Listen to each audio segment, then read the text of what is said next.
एकदम घरून त्यांचं नाम करून घे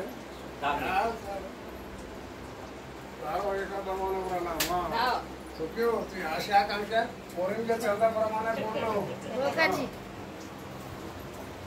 अपमादो अमत पदांग पमादो मच्चुनो पदांग अपमत्तानं मियन्ति एपमत्था यथा मता. भगवान सम्यक संबुद्ध प्रमाद वाक्यामधून उपदेश देतात आणि तो फार मोठा महत्वपूर्ण आहे. अप्रमाद अमृत पद असतो, प्रमाद मृत्यूचा पद असतो. अप्रमादी माणसा मरण जरी पावले असेल किंवा जिवंत असेल तर ते सदा सर्व काळ तर ते जिवंत असतात. येत नाही आणि जे प्रमादी लोक भगवान सम्यक संबुद्ध म्हणतात ते प्रमादी लोक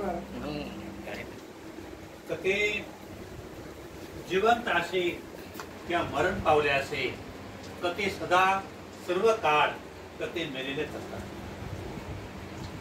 म्हणून प्रमाद अप्रमाद हा काय भाग आहे? अप्रमाद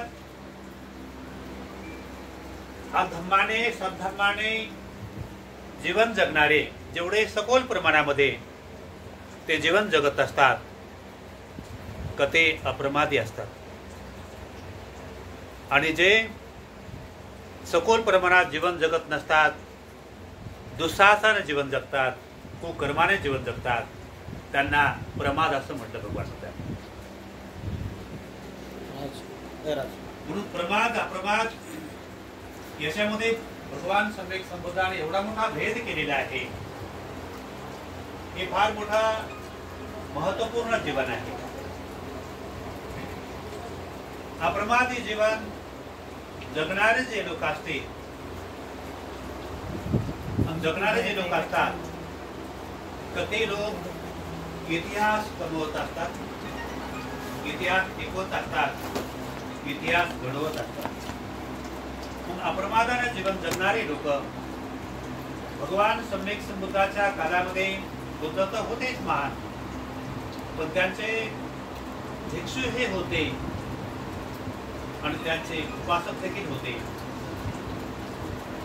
तर ज्या उपासकांपासून अप्रमादाची लोकांना प्रेरणा मिळते तर जे सुधा संपन्न बौद्ध उपासक अनाथ पिंडे तर ज्यांना भगवान बुद्धाचा इतिहास टिकवायचा होता त्यांनी भगवान बुद्धाचा इतिहास टिकवण्यासाठी जे त्यांनी महत्वपूर्ण दान दिलं तर त्यांनी जी वस्तू त्यांना खरेदी करून भगवान बुद्धाला दान द्यायची हे तर त्यांनी तर त्या वस्तूची संपत्तीची पैशाला किंमत लावली होती. पैशाला किंमत लावलेली नाही त्यांनी सर्वात जास्त किंमत जर दिली जर असेल तर त्यांनी भगवान बुद्धाच्या पवित्र धम्माला किंमत दिली. म्हणून भगवान बुद्धाला विहार बनवून दान द्यायचं होतं त्यांना. तर त्या भगवान बुद्धावर त्याच्या अंतःकरणात फार मोठी श्रद्धा होती. अनाथ पिंडी हा खूप सुंदर विचाराचा आहे, सुंदर मनाचा आहे आणि सुंदर कायेचा आहे. याच्या माध्यमातून बौद्ध धर्म टिकणार आहे, याच्यापासून लोक बौद्ध धर्म शिकणार आहे. म्हणून भगवान बुद्धाने त्या अनाथ पिंडिकाला म्हटलं सुंदर सुंदर विहार निर्माण करावा अनाथ पिंडी आणि सुंदर सुंदर विहार विद्वान सदाचारी बुद्धाला बुद्धपूर्ण भिक्खू संघाला ते दान द्यावं. असं जेव्हा म्हटलं तर तो अनाथ पिंडिक अगोदरच सुंदर मनाचा होता आणि म्हणून त्याला सुंदर ठिकाणी सुंदर स्थळी आणि सुंदर त्याला विहार बनवून द्यायचं होतं त्याच्या मनानुसार म्हणजे भगवान बुद्धाच्या मनानुसार. तर तो त्याच्या मनानुसार तर तो एवढं दान करायचा. त्याचं नाव अनाथ पिंडिक नव्हतं, त्याचं नाव सुदत्त होतं, पण त्याचं नाव अनाथ पिंडिक पडल्या गेलं. का अनाथ पिंडिक नाव पडल्या गेलं? कारण तो बुद्धाचा उपासक नसतानाही तर त्याचं कार्य बहुत अनाथ लोकांना मदत करायचा आणि 500 अनाथ लोकांच्या चुली पेटेल्या जायच्या. म्हणून त्याचा सुंदर मनोवृत्ती फार होती. आणि जेव्हा तो भगवान बुद्धाला भेटल्यानंतर तो भगवान बुद्धाने त्याला परवानगी दिली की सुंदर जागेमध्ये सुंदर विहार बनवून विशाल भिक्खू संघाला दान द्या आणि जेणेकरून बौद्ध धर्म टिकेल. असं म्हटल्यानंतर तर त्या अनाथ पिंडिक तो भगवान बुद्धाविषयी त्याच्या अंतःकरणात श्रद्धा जडल्यामुळे आता बुद्धाच्या आज्ञाचं मला पालन करायचंय म्हणून सुंदर मला विहार बनवून दान द्यायचं. आता पूर्वीच्या काळामध्ये श्रावस्ती नगर फार रमणीक एरिया होता आणि जागोजागी सुंदर वातावरण होतं. पण अनाथ पिंडिकाला त्यापेक्षा अति सुंदर वातावरणामध्ये भगवान बुद्धाला विहार बनवून दान द्यायचं होतं. तो ठिकठिकाणी फिरतो की यापेक्षा सुंदर अजून कोणती जागा आहे का, यापेक्षा अजून कोणती सुंदर जागा आहेत का. तर पाहता पाहता अति सुंदर आणि अति मनमोहक ठिकाण कोणतं आहे तर जेत राजाचं जेतवन मार्गामध्ये लागलं आणि त्या अनाथ पिंडिकाने तर ते जेतवन बघितल्यानंतर तर ते जेतवन सर्व गोष्टीने सुंदर आहे. इथं पुरापासून धोका नाही, इथून अनेक जंगली जनावरांपासून इथे बिलकुल धोका होण्याची शक्यता नाही आणि इथून चारही गावाकडून येण्यासाठी सुंदर असा रस्ता आहे आणि त्यामुळे याच ठिकाणी मला भगवान बुद्धाला विहार बनवून भिक्खू संघाला विहार बनवून दान द्यायचा. त्याने दृढ संकल्प काय केला, त्याने दृढ संकल्प केला म्हणजे मला ह्या जैत वनामध्येच मला भगवान बुद्धाला विहार बनवून दान द्यायचं. आजच्या काळामध्ये ज्यांचं सुंदर बनावटी राहत नाही, एखाद्या गरीब व्यक्तीचं शेती राहते तर ते शेत विकत घेऊन त्याचं पुण्यकर्म त्याचं अप्रमादिक कर्म जर नसेल, प्रमादिक कर्म जर असेल तर तो प्रमादिक कर्माचा व्यक्ती कचऱ्या जातो. कसा कचऱ्या जातो तर मला भिक्खू संघाला इथून काय थोड्या जागेमध्ये दान द्यायचंय तर तेव्हा समजा किंवा शेतात दान द्यायचं तर तो असा विचार करतो की मला फक्त नाव करायचंय आणि म्हणून तर तो नावासाठी तो दान देतोय. कारण तो प्रमादी मनोवृत्ती जर राहतो तेवढा अप्रमादी प्रवृत्ती त्याची बलशाली येतात. आजच्या काळामध्ये अनेक असे काही लोक असतात भिक्खूंना आत्मपुरस्कार दान द्यायचं असताना तर ते लोक त्यांचं प्रमादी कर्म असल्यामुळे तर त्या प्रमादी विचारधारेमधून तर त्या 8 वस्तू भिक्खू वर्गांना दान द्यायचं आहे तर त्या 8 वस्तू फार मोठं संशोधन करतात. काय करतात की या 8 वस्तू कशा द्यायच्या, हा तर सर्वात लहान साबण कोणते आहे ते पाहतात तर ती साबण असतात आणि त्यामुळे आता ब्रेड पाकिट द्यायचं आहे तर थोडं ब्रेड पाकिट द्यायचं, एकच पत्ता आणते तर तो पत्ता दिला नाही का. तर अशा प्रकारे समजा का ते लोक दान देण्याची प्रवृत्ती जागवतात कारण त्यांचं अप्रमादी कर्म राहते, त्यांचं प्रमादी कर्म राहते आणि म्हणून त्यांचं मनाची मानसिक अवस्था तेवढ्या प्रमाणात कमजोर असते. पण अनाथ पिंडिकाचं मनोवृत्ती फार मोठी विशाल असते. अनाथ पिंडिकाची जी मनोवृत्ती असते फार मोठी विशाल असते. तर तो भगवान बुद्धाला सुंदर असं जागेवरती विहार बनवून दान द्यायचं हे आणि म्हणून त्यांनी संकल्प केला की ह्याच जेतवनामध्ये मला भगवान बुद्धाला विहार बनवून दान द्यायचे. तर तेव्हा जेत राजा अनाथ पिंडिकाचा प्रिय मित्र असतो.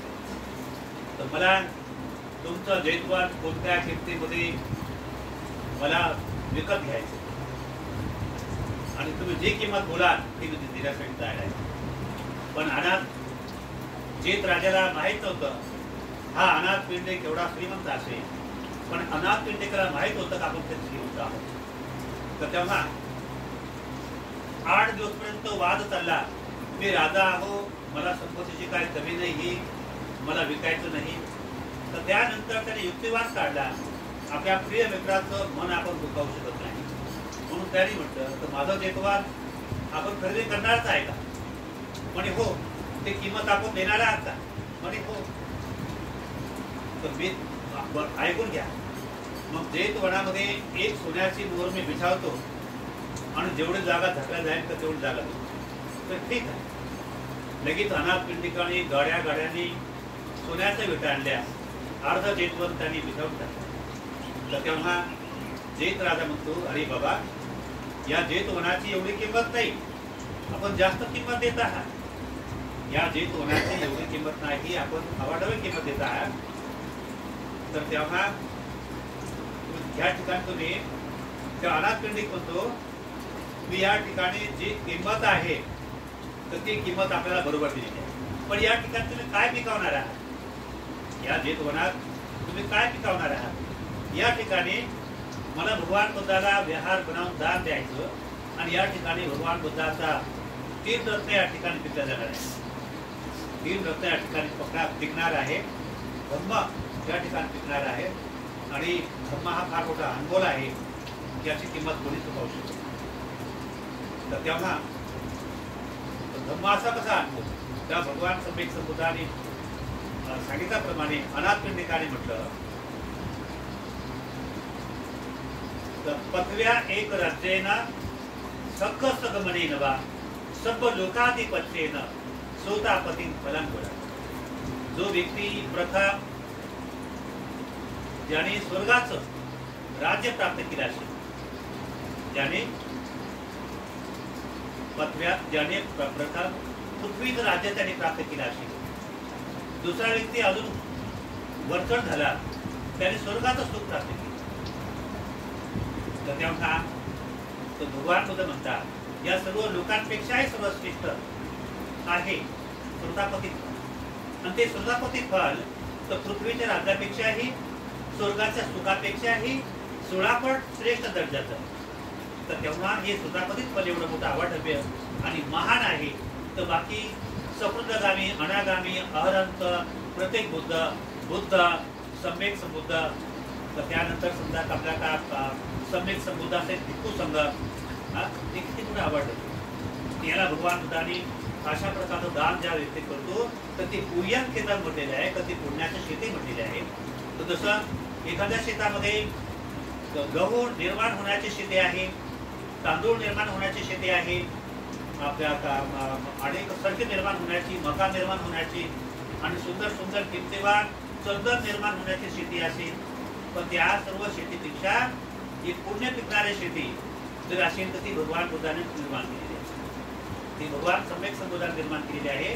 म्हणून भगवान सम्यक संबुद्धाने तर त्या शेतीला पूयन खेतन म्हटले. ते पूयन खेतन म्हणजे कोण? हा भगवान बुद्धाचा भिक्खू संघ आहे. या भिक्खू संघाशिवाय दुसरी अन्य कोणतेही शेती राहू शकत नाही. म्हणून भगवान बुद्ध म्हणतात, कोणती शेती आहे? सुपटिपन्नो भगवतो सावक संघो. भगवान बुद्धाचा भिक्खू व भिक्खू संघ सरळ मार्गाने चालतो. बुधपटिपन्नो भगवतो सावक संघो. भगवान बुद्धाचा भिक्खू व भिक्खू संघ बुधवान मार्गाने चालतो. न्याय पटिपन्नो भगवतो सावक संघो. भगवान बुद्धाचा भिक्खू व भिक्खू संघ न्याय मार्गाने चालतो. सामीची पटिपन्नो भगवतो सावक संघो. भगवान बुद्धाचा भिक्खू व भिक्खू संघ समतेच्या मार्गाने चालतो. म्हणून तो आवणे येऊ अवतार करण्यात पात्र आहे, पाहुणे येऊ पाहुणे बनण्यात पात्र आहे. पूयन खेतन महान त्याचं पुण्याचं क्षेत्र आहे. आणि म्हणून कधी कोणत्या प्रकारचं पुण्याची तो लागवड करू शकतो, तर ते पुण्यबळ तो आपल्या जीवनामध्ये स्थापित करू शकतो. आपल्या जीवनामध्ये तो स्थापित करू शकतो. आणि अशा प्रकारचं त्याच्यामध्ये जीवनामध्ये पुण्याची स्थापना होऊन जर गेली असताना तर तो व्यक्ती त्या धर्मबलाला, त्या कर्मबलाला तो प्राप्त होऊन उच्च ध्येयाला प्राप्त करतो आहे. म्हणून भगवान सम्यक संबुद्ध म्हणतात की व्यक्तीची अनुभवाची संपत्ती असेल तर ती संपत्ती कोणतीही अप्रमादी कर्माची संपत्ती ही सर्वात मोठी मौल्यवान संपत्ती ही. या संपत्तीची बराबरी जगात कोणी करू शकत नाही. आणि प्रमादी संपत्ती तर ही मौल्यवान नाही. आणि प्रमादी आणि अप्रमादी मनुष्य जर मरण जर पावला तर हा याचं जेवढ्या प्रमाणात अप्रमादिक कर्म असेल स्थापित झालेलं, तो मनुष्य देवतागतीला प्राप्त होईल. तर तो मनुष्य श्रोतापन्न सकृतगामी अनागामी आहारात आणि याच्या माध्यमातून बुद्धाचा फार मोठा अपाठव्य इतिहास टिकला जातो. जो व्यक्ती प्रमादी मार्गातून प्रमादी वर्ग स्थापन झालेले आहे, हा व्यक्ती बी मरणोत्पन्न होईल, तो नरकगामी आहे, तो नरकात उत्पन्न होतो. प्रमादी कर्माद्वारे मनुष्य नरकगामी अवस्थेला प्राप्त होतो आणि अप्रमादी कर्माद्वारे मनुष्य अवाढव्य अप्रमादी अवस्थेला प्राप्त झाल्यामुळे तो फार मोठ्या सुखाला प्राप्त होते. म्हणून जो अनमोल सुखाच्या खजान्याला प्राप्त होण्यासाठी जे माता पिता जे असतात आपल्या मुलाचं दान देऊन तर ते फार मोठे धर्मदायक ही अवस्था प्राप्त करतात आणि ते धर्मदायक बनतात. ते लोक देखील फार मोठे पुण्यवान असतात. तर एवढं मोठं दान दिलं, हिरे माणिक मोती हे कमी पडतात, पण एक धर्मदायक बनण्याचं त्यांनी पुण्यकर्म जर केलं असेल तर त्या पुण्यकर्माच्या जगामध्ये कोणी बरोबरी करू शकत नाही. आणि म्हणून तर आमचे ते हे श्रामणेर होते अगोदर 23 वर्षापर्यंत ते राजे आपल्या धर्मरक्षित श्रामणेर 23 वर्षापासून राहिले. तर त्यांनी अप्रमाद पूर्ण महान असं चांगलं कार्य केलं. लोकांना आयुर्वेदिकची प्रेरणा दिली, धर्माची प्रेरणा दिली. त्यांचं रेकॉर्ड त्यांचं जीवन सर्व लोकांना प्रेरणादायी. तर त्यांचं आज उपसंपत्त झाली. तर त्यांचे गर्भवाचा गुरु आपला नाग दीपंकर आहे, त्यांचे उपाध्याय गुरु आपले ज्ञानदीप हे महास्तवीर आहेत. तर तेव्हा आजच्या या प्रसंगी तर त्यांचं हे भिक्षू जीवन परिपूर्ण सफल हो. पौर्णिमेच्या ज्याप्रमाणे पौर्णिमेचा चंद्र कलेकलेने संपन्न होतो, अशाच प्रकारे धर्मरक्षित भिक्खू धर्मरक्षित यांचं जीवन परिपूर्ण अप्रमादी कर्म प्रकाशित होऊन त्यांच्यापासून बहुजन हिताय बहुजन सुखाय सद्धर्माची प्रेरणा त्यांना समाजाला व स्वतःला प्रेरणा मिळो हे मंगलकामना व्यक्त करून आजच्या प्रसंगी श्री जमदेवता देवनी संपत.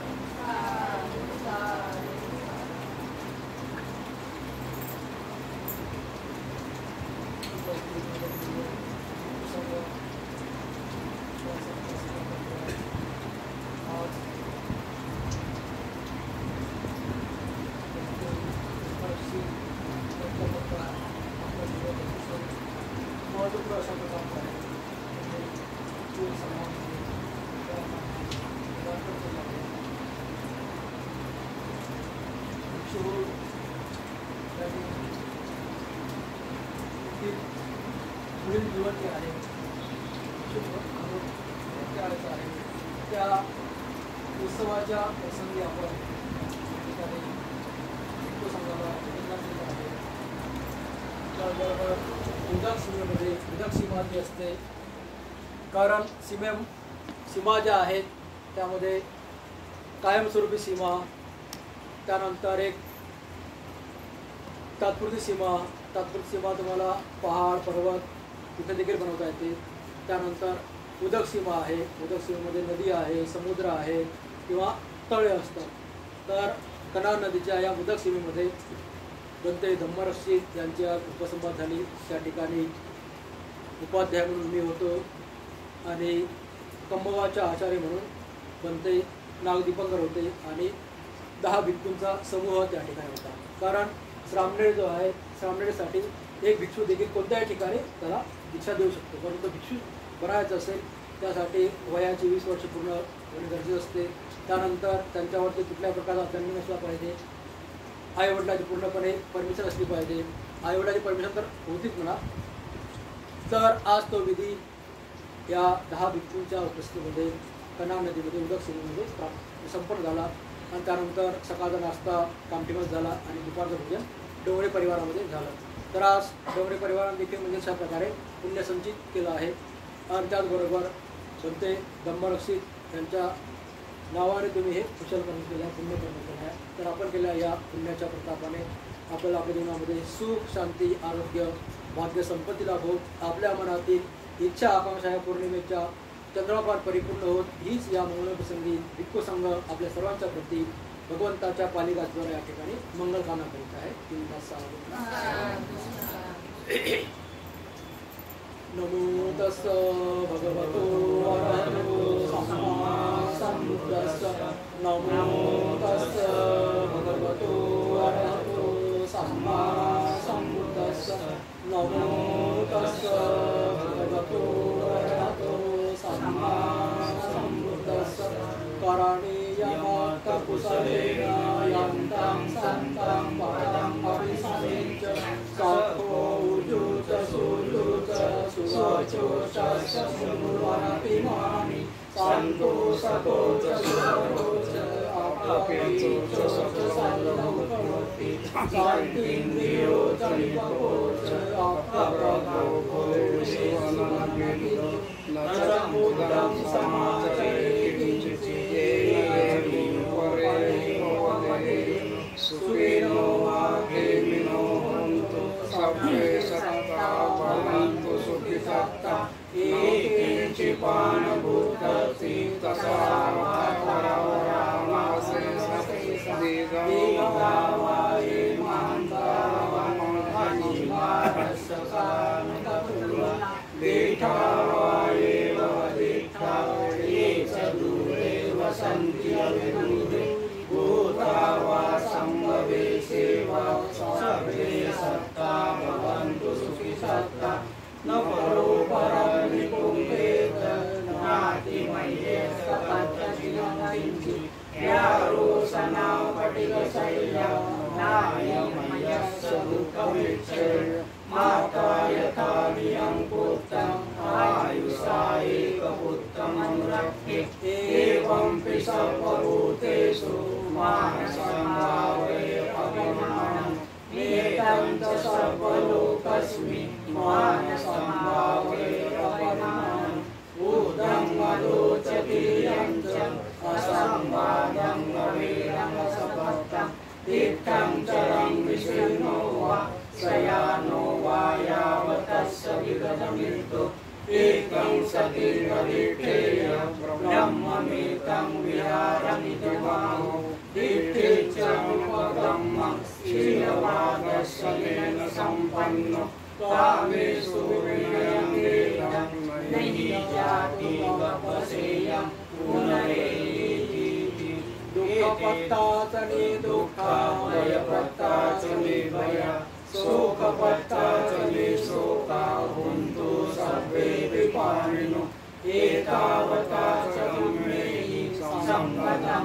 प्रियसम्पदं सर्वे देवानुमोदन्तु सर्वसम्पत्तिसिद्धिया दानं ददन्तु सद्दाय शीलं रक्षन्तु सर्वदा भावना वेरता हुन्तु गच्छन्तु देवतागता सर्वे बुद्धा बलवत्ता पच्यकानां च यमबलम् अरहन्तानां च तेजेन रक्षं वन्दामि सर्वसो आकाशता च भूमट्टा देवानागामहिन्दिका पुण्यन्तं अनुमोदित्वा चिरं रक्षन्तु बुद्धशासनम् आकाशता च भूमट्टा देवानागामहिन्दिका पुण्यन्तं अनुमोदित्वा चिरं रक्षन्तु धर्मदेशनम् आकाशता च भूमट्टा देवानागामहिन्दिका पुण्यन्तं अनुमोदित्वा चिरं रक्षन्तु सन्नपरन्ति सद्विद्यो विवर्जन्तु सर्वरोगो विनाशतु मा ते भवन्तन्तरायो सुखी दीर्घायुको भव अभिवादनशीलस्य नित्यं वैभवचारिणो चत्वारो धम्मा वर्धन्ति आयुर्नो सुखं भवतु सर्वमङ्गलं रक्षन्तु सर्वदेवता सर्वबुद्धानुभावेन सदा शुचि भवन्तु ते भवतु सर्वमङ्गलं रक्षन्तु सर्वदेवता सर्वधर्मानुभावेन सदा शुचि भवन्तु ते भवतु सर्वमङ्गलं रक्षन्तु सर्वदेवता सर्वसङ्गानुभावेन सदा शुचि भवन्तु ते।